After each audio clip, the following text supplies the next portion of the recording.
One last time. One last time. It's official, Bad Boy for Life. I have a love-hate relationship with the Bad Boys franchise. I'm an enormous fan of the first one despite the somewhat tedious and not at all convincing Playboy swaps lives with Family Man subplot that eats up so much of its nearly 2-hour runtime. The chemistry shared by its leads is undeniable, and it wears its stripped-down, grounded action set pieces like only a proud remnant of the era that spawned it can. For a movie released in 1995, it feels decidedly like a product of the 80s, the last of its kind. Bad Boys 2, however, I loathe, and I recognize that I'm in the minority on that.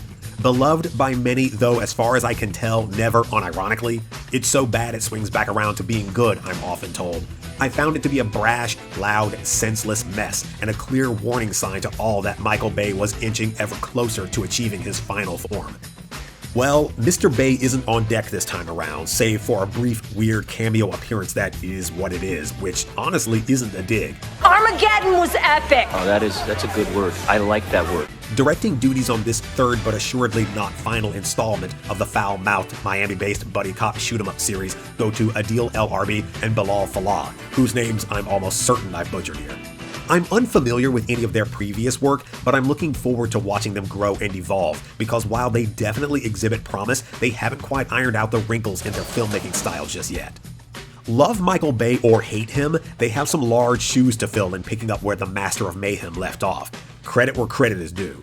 The duo has no lack of lofty goals where the action is concerned, but the absence of Bay's keen eye and deft hand at staging and executing high-stakes, bullet-riddled and explosion-laden vehicular carnage is sorely felt here. There is no shortage of thrills in Bad Boys for Life, but what's on display often lacks a speed and a precision that Bay seemed to summon effortlessly.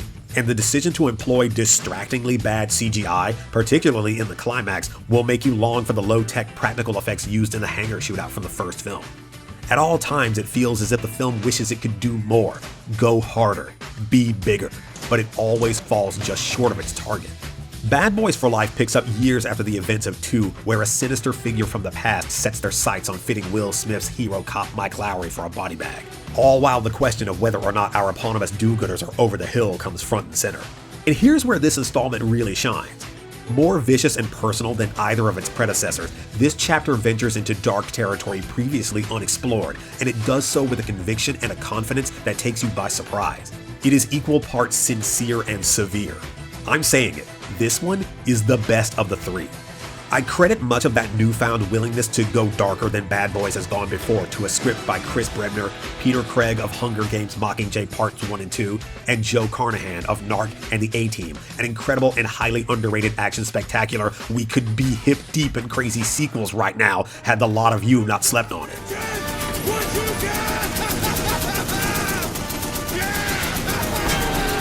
Still, strong as Bad Boys for Life often is, it sadly doesn't always work. More often than not, it feels like 2 or more distinctly unique writing styles that don't quite mesh going head to head, creating a tonal friction that is impossible to ignore. One movie wants to hew closer to the well-tread ground laid by the films that came before. The other yearns to push the emotional envelope and see how far it can go before it breaks. This is the first time our heroes are treated as actual characters, instead of convenient vehicles for dispensing profanity-laced humor and only the most rudimentary expository dialogue. Those scenes, and there are a handful, are easily my favorite. They're bright spots of genuine feeling that elevate the rather pedestrian material to something higher. They're the ones you're most likely to remember once you leave the theater, not the explosions, which often seem to come out of nowhere. As the comedy goes, there are laughs to be had for certain, but it's never quite as funny as it wants to be or thinks it is. And while I like the villains' backstories very much, they kind of ride it off the rails by the time you reach the end, to the point where the filmmakers run the risk of turning the poignant into parody. There's a bizarre decision made with one of the bad guys that can only be described as a choice, which, given that so little is done with it, feels wholly unnecessary, and you'll know it when it happens. Where Bad Boys for Life excels, surprisingly, is not in the action but in the drama.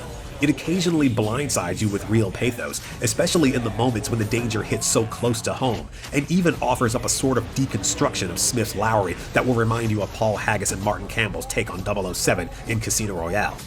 It's kind of impressive, kind of. I'll applaud it for not being afraid to just let situations go wrong, to go bad in big ways. BBFL has a certain finality to it, even as it overtly gears up for an inevitable fourth installment, what with the introduction of a diverse and youthful team of high-tech cops who aren't nearly as annoying as I feared they'd be, poised to take the reins. You can see the fingerprints or tire marks of the Fast and Furious franchise all over the screenplay, for better or worse. And while the soundtrack is nothing to write home about, I have to give a special shout out to Lorne Balfa for pulling a Mission Impossible, composing an ambitious updated version of Mark Mancini's Bad Boys anthem from the original film that was quite welcome.